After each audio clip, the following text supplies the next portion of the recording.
वंदे मातरम बाल दोस्तों।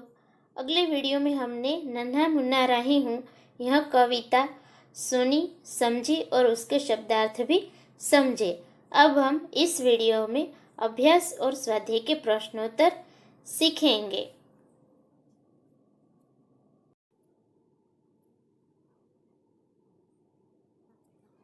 इस गीत में बच्चे द्वारा देश सेवा के लिए कुछ काम करने की भावना व्यक्त हुई है।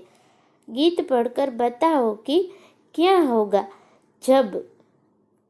तो इसमें हमें यह सोचना है कि इसमें जो बोला है बच्चे ने, ये जो बोला है तो ये हमें पढ़कर सोचना है कि ऐसा होगा तो क्या होगा। तो जब बच्चा धूप में पसीना बहाएगा तो क्या होगा। तो जब बच्चा धूप में पसीना बहाएगा तब देश में हरे भरे खेत लहराएंगे। दूसरा है, दुनिया में कहीं बम नहीं गिरेंगे तो क्या होगा।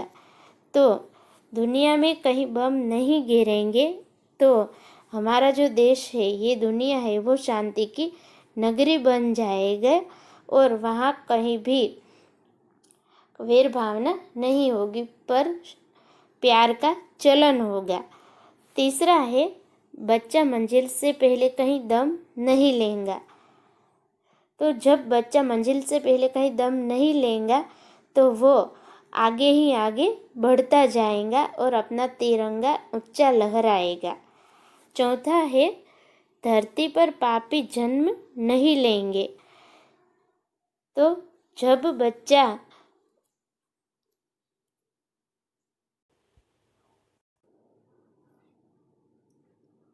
बच्चा जो है वो आगे ही आगे कदम बढ़ाएगा, फिर कहीं डर डर के नहीं जिएगा, धूप में पसीना बहाकर वो हरे भरे खेत लहराएगा, फिर लोगों को प्यार का चलन सिखाएगा, धरती पर कहीं बम नहीं गिरने देगा, तब धरती पर पापी जन्म नहीं लेंगे। गीत में एक पंक्ति है, बोलो मेरे संग जय हिंद जय हिंद। यह एक नारा है जो हम कई अवसरों पर बोलते हैं। सोचो और बताओ। तो बच्चों, इसमें दो प्रश्न दिए गए हैं जिसका उत्तर हमें देना है। तो पहला है, तुमने यह नारा किन अवसरों पर बोला है। तो यहाँ पे जो नारा दिया है, बोलो मेरे संग जय हिंद, यह नारा हमने किन किन अवसरों पर बोला है। तो इसका उत्तर आएगा कि यह नारा हमने एक 26वीं जनवरी पर सुना है और दूसरा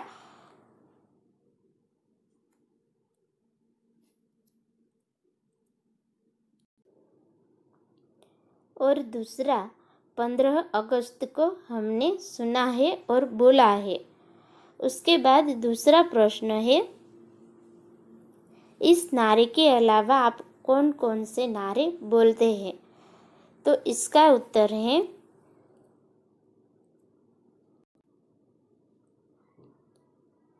तो इसके अलावा हम और दूसरे नारे बोलते हैं। एक है भारत माता की जय, भारत माता की जय। दूसरा हम बोलते हैं मेरा भारत महान। और तीसरा हम बोलते हैं आधी रोटी खाएंगे देश को बचाएंगे। तो बच्चों, इसके अलावा भी हम कई सारे नारे बोलते हैं। तो आप ऐसे नारे याद करिए और अपनी बुक में लिखिए। हाँ, तो बच्चों, अब स्वाध्याय के प्रश्नोत्तर देखते हैं। प्रश्नों के उत्तर लिखिए। पहला प्रश्न है, धूप में पसीना बहाने से क्या होगा। तो इसका उत्तर है, धूप में पसीना बहाने से खेत में हरे भरे पेड़ लहराएंगे। दूसरा प्रश्न है, दुनिया की आंखों का तारा कौन बनेगा। तो इसका उत्तर है, दुनिया की आंखों का तारा नन्हा मुन्ना राही बनेगा। तीसरा प्रश्न है, नन्हा राही सबको क्या सिखाएगा।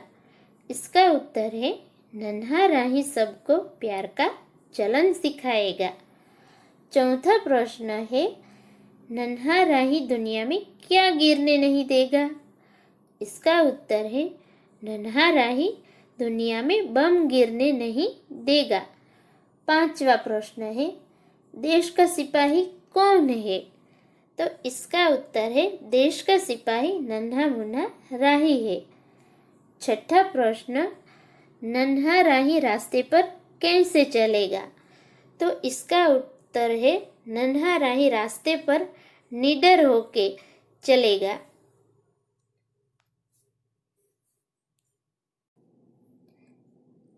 तो अब आगे बढ़ते हुए निम्नलिखित शब्दों का विलोम यानी कि विरोधी शब्द ढूंढकर लिखिए। तो बच्चों, हमको यहाँ पे जो ये शब्द दिए हैं उनका इसमें से विरोधी शब्द ढूंढना है। तो आइए अब हम ये विरोधी शब्द ढूंढते हैं। पहला है आगे। तो आगे का विरोधी क्या होगा? तो आगे का होगा पीछे। तो ये है, इसका हमने विरोधी शब्द ढूंढ दिया। आगे का होगा पीछे। उसके बाद है बड़ा। तो बड़े का विरुद्धार्थी शब्द क्या होगा? तो बड़े का विरुद्धार्थी शब्द होगा छोटा। तो बड़ों का विरोधी छोटा। उसके बाद है दायां। तो दाएं का विरुद्धार्थी शब्द क्या होगा? तो दाएं का विरुद्धार्थी होगा बायां। तो ये जो दायां है उसका विरोधी, इसका विरोधी है बायां। तो हमको ये इसका विरोधी शब्द मिल गया है। उसके बाद है धूप। तो धूप का विरुद्धार्थी है छांव। तो ये है यहाँ पे छांव। उसके बाद है धरती। तो धरती का विरुद्धार्थी है आकाश। तो यहाँ पे है आकाश। तो बाल दोस्तों, आप यहाँ पे देख सकते हैं कि हमने धरती को आकाश से ऐसे जोड़ दिया है। उसके बाद का शब्द है ऊंचा। तो ऊंचा का होता है नीचा। तो ये यहाँ पे हमने इसको जोड़ दिया है। तो बच्चों, आप ऐसे भी दूसरे विरुद्धार्थी शब्द ढूंढकर सीख सकते हैं। तो बच्चों, अब आगे बढ़ते हुए नीचे दिए गए शब्दों के दो पर्यायवाची शब्द सामने आयत में से ढूंढकर लिखिए। तो बच्चों, हमें ये जो शब्द दिए हैं उसके समानार्थी पर्यायवाची यानी कि समानार्थी शब्द है वो इसमें से ढूंढकर लिखने हैं। तो आइए अब हम ये इस शब्दों के समानार्थी शब्द ढूंढते हैं। पहला है राही।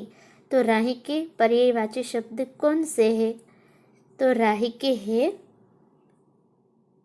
पंथी और मुसाफिर। राही के हैं पंथी और मुसाफिर। उसके बाद है सिपाही। तो बच्चों, सिपाही के पर्यायवाची शब्द कौन से हैं? तो ये हमें इसमें से ढूंढने हैं। तो पहला है फौजी और दूसरा है सैनिक। सिपाही के पर्यायवाची है फौजी और सैनिक। उसके बाद है धरती। तो धरती के पर्यायवाची है धरा और पृथ्वी। धरती के पर्यायवाची है धरा और पृथ्वी। उसके बाद है रास्ता। तो रास्ते का पर्यायवाची क्या है? तो रास्ते का पर्यायवाची है राह और पंथ। रास्ते के पर्यायवाची है राह और पंथ। उसके बाद है मंजिल। तो मंजिल के पर्यायवाची है लक्ष्य और ध्येय। मंजिल के पर्यायवाची है लक्ष्य और ध्येय।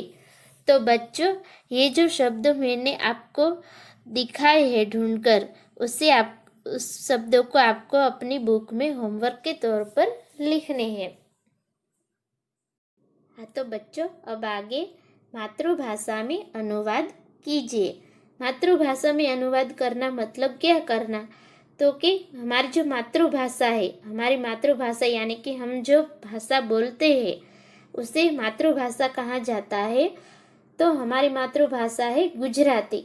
तो यहाँ पर जो वाक्य दिए गए हैं उसका हमें गुजराती में अनुवाद करना है। तो आइए अब हम वो वाक्य देखते हैं। पहला है, धरती पर पापी जन्म नहीं लेंगे। तो इसका गुजराती होगा, धरती ऊपर पापी जन्म नहीं ले। दूसरा है, बच्चे रास्ते पर बिना डरे चल पाएंगे। तो इसका गुजराती होगा, बाळको रस्ता ऊपर डर्या विना चाली सकशे। तीसरा है, मैं देश का सिपाही हूँ। तो इसका गुजराती होगा, हूँ देशनो सिपाही छू। चौथा है, दुनिया में कहीं भी बम नहीं गिरेगा। तो इसका गुजराती होगा, दुनिया में क्यांय पण बम नहीं पड़े। पांचवा है, हमारे देश का नाम भारत है। तो इसका गुजराती होगा, अपना देशનું नाम भारत छे। अब आगे निम्नलिखित भावार्थ से संबंधित पंक्तियां कविता में से ढूंढकर लिखिए। तो बच्चों, नीचे जो भावार्थ दिए गए हैं, जो वाक्य दिए गए हैं, उसके संबंधित जो पंक्तियां कविता में है उसे हमें ढूंढकर लिखनी है। तो आइए अब हम उस कविता की पंक्तियों को जानते हैं। पहला है, नन्हा राही बिना डरे रास्ते पर चलेगा। तो इस वाक्य की पंक्ति क्या होंगी? तो इस वाक्य की पंक्ति है,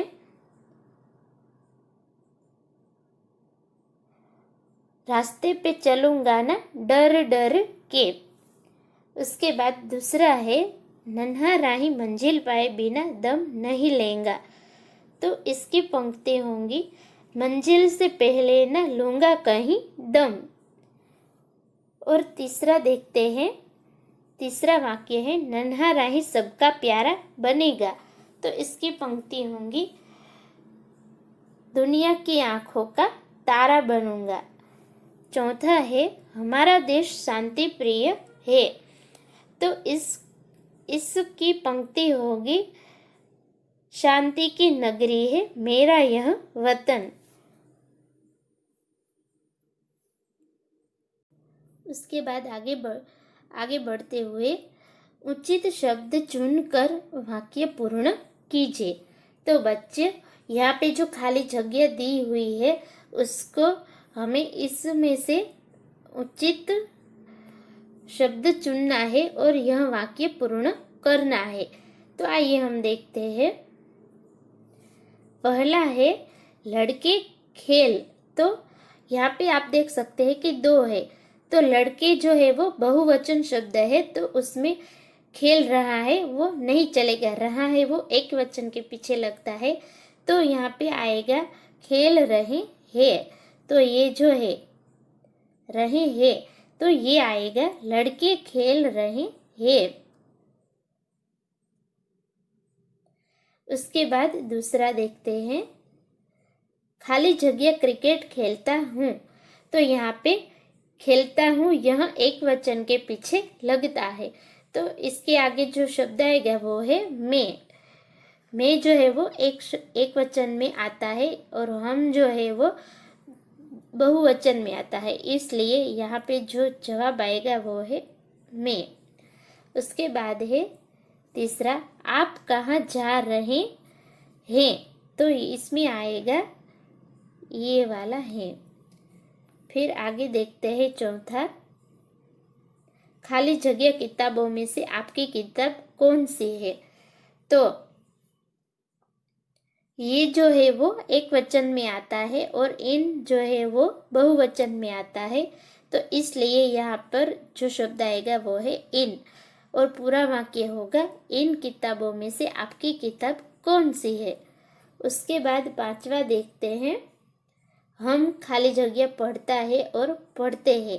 तो हम शब्द जो है वो बहुवचन शब्द है, इसलिए यहाँ पे आएगा पढ़ते हैं।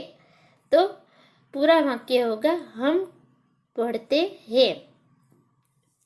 हाँ तो बच्चों, मैंने आपको जो ये स्वाध्याय के प्रश्नोत्तर सब करवाए हैं, उसमें से प्रश्नों के उत्तर जो है वो आपको अपनी होमवर्क में लिखना है, अपनी बुक में होमवर्क के तौर पर लिखना है। अस्तु।